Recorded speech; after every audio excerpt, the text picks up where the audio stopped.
r/askreddit. What's your childhood mystery that you finally solved years later?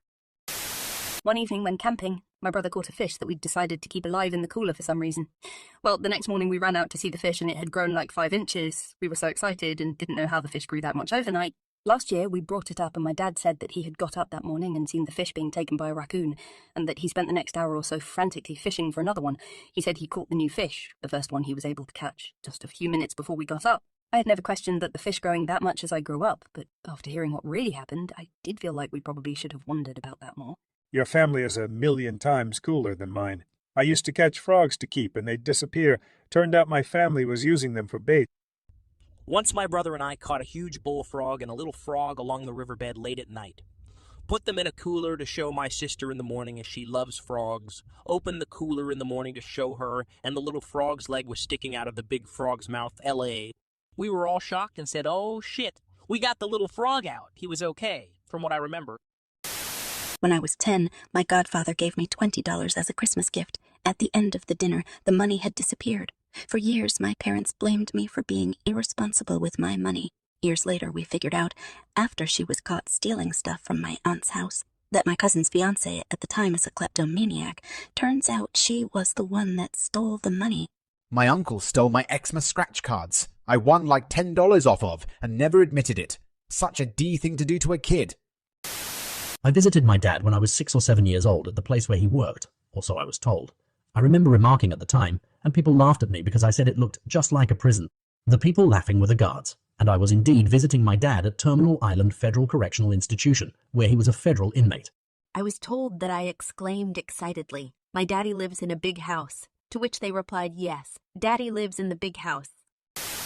My mom used to call us in for dinner by yelling out the back door from the kitchen. I was in middle school before I realized the screen door was actually called a screen door. This one is hands down my favorite. I'm calling the screen door to my back porch a scream door from now on. My dad used to say he could stop the rain for a moment by snapping his fingers. He'd do it in the car when it was pouring. I was so mesmerized, told all my friends about it well into late elementary school. I've since realized he'd snap as we drove underneath an overpass. I'm storing this one in my things, to do, to future, tiny family members part of my brain. I've always wanted to know what was behind the atoms at a bank, how it worked, and where did the money come from. I grew up and worked at a bank just to find out some fat dude had to squeeze behind the atoms to refill it. Eventually we all grew up to be the fat dude that resolves our mystery. I was watching Star Trek Tang with my dad when someone told Riker to wash his back. When I asked my father why someone would say that to another person, he said so you can smell someone coming up behind you. It wasn't until years later that I understood how easy it was to hear watch as wash, and how committed my dad was to willfully deceiving his children for personal satisfaction. As a PS, here, my brother and I were convinced that he spoke Spanish until we were teenagers. He did not. He simply rattled off a string of Taco Bell items as fast as he could. Aha! My parents were the same. They taught me a lot of made-up words, especially for food items. I'm still realizing at almost 30 that there are made-up words I'm still using. Haha. My dad is an ex-Catholic, and every night when he'd tuck me in until I left the house, he'd say, "We love you. God bless you. Good night," and I was always wondering why, since he had stopped going to church long ago. Fast forward to me being 28 years old and watching an old Bruce Springsteen concert together, one of his favorite artists, and Bruce says, "We love you. God bless you. Good night." At the end of his set, I turned my head towards my dad and asked if this is why he said that for years to me at night. He laughed and said, "I have no original material." I love this. I love Bruce, and I love dads who love Bruce. The random claps at midnight in my house weren't from ghosts, and weren't claps either. Those were claps, just not their hands. 5. Not mine, but my husband's. I hope he doesn't see this bay. Then my cover is blown. He said in middle school, there was a time that he'd get pulled out of class to shoot free throws in the gym. Only him. He didn't think this was strange, but didn't understand why he was the only one that got to do that. Turns out, his parents told his teachers he couldn't participate in sex ed. Ha ha ha. I hope for both your sakes that he has managed to make up the classes. When I was in elementary school, I always wondered what the teacher's staff room was like. It seemed so mysterious, and I remember trying to get a peek anytime I walked by and the door would open. Later became a teacher and can fully confirm their dull, often toxic spaces full of cranky teachers complaining about students. As a kid, I used to frequently just walk into the teacher's lounge to use their vending machines. It wasn't until years later that I found out that wasn't a perfectly normal thing to do. In hindsight, I guess they all just assumed I was in there on an errand for another teacher. As someone who occasionally microwaved my lunches there, I can confirm that they really just do not give a crap. I used to go to our local IMCA after school and during the summer when I was a kid. We went swimming in the pool almost every day, and being the curious kid I was, I always wondered what was behind the caution doors with the weird triangle markings. Fast forward 8 years, and I'm now working at that IMCAA as a lifeguard. And behind the doors, old smelly pool chemical testing rooms. Very anticlimactic. John Travolta was actually John Travolta, which really made a lot more sense. That just reminded me of a girl I worked with years ago. She thought Elton John was a duo. Elton John. When I was really young, me and my siblings would play in my grandparents' yard. My grandfather would tell us to stay away from the skunk hole at the edge of the yard. We lived in South Texas, so this wasn't something out of the ordinary, and we just avoided it like any other animal home. Years later, it dawned on me.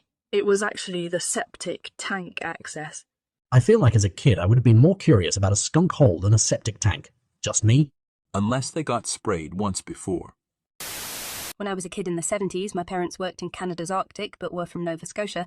I had a pet mouse, Pixie. Pixie died the night before our family flew home to Nova Scotia for summer vacation.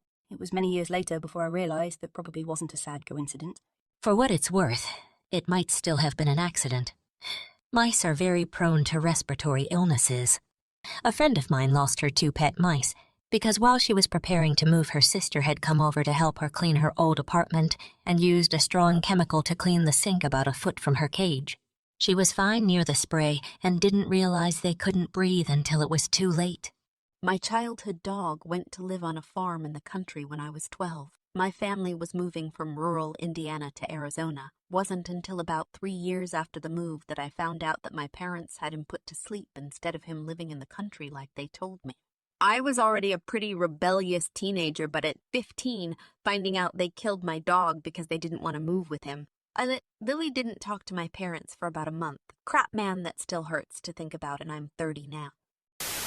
In kindergarten, I had a guinea pig that turned into many guinea pigs after I babysat the class guinea pig for Xmas break.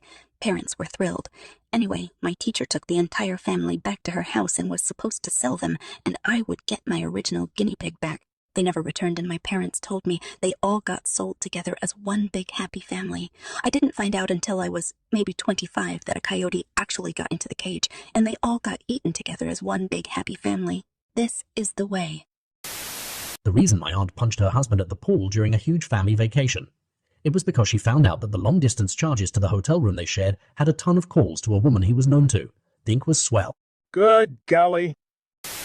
When I was like 8 or so, I answered our house phone and it was a man who asked to speak to my mom. Didn't ask for her by name. Said, "Could I speak to your mom, please?" I asked who it was, and he said, "It's Santa Claus." So I was so excited and ran to my mom, and I was telling all my friends for days that Santa Claus had called my house. This led me to believe in Santa for a few years longer than most kids normally do. I was heartbroken when I found out that Santa wasn't real. Years and years later, I remembered to ask my mom who had called that day, and said they were Santa Claus. It was our reverend, and my mom was a deacon. He had known me for years, so recognized my voice when I answered and knew what age I was. It had never occurred to me. I grew up in a small village, and a local old man would dress up as Father Christmas and hand out gifts during a special festive night event. One time, I went up to meet him with my mum, and he greeted her by name and had a casual conversation with her about something or another. Me. I was so excited that my mum knew Father Christmas. It wasn't until I was much older I realized pretty much everyone knew the man who played Father Christmas, as he had lived in the village his entire life.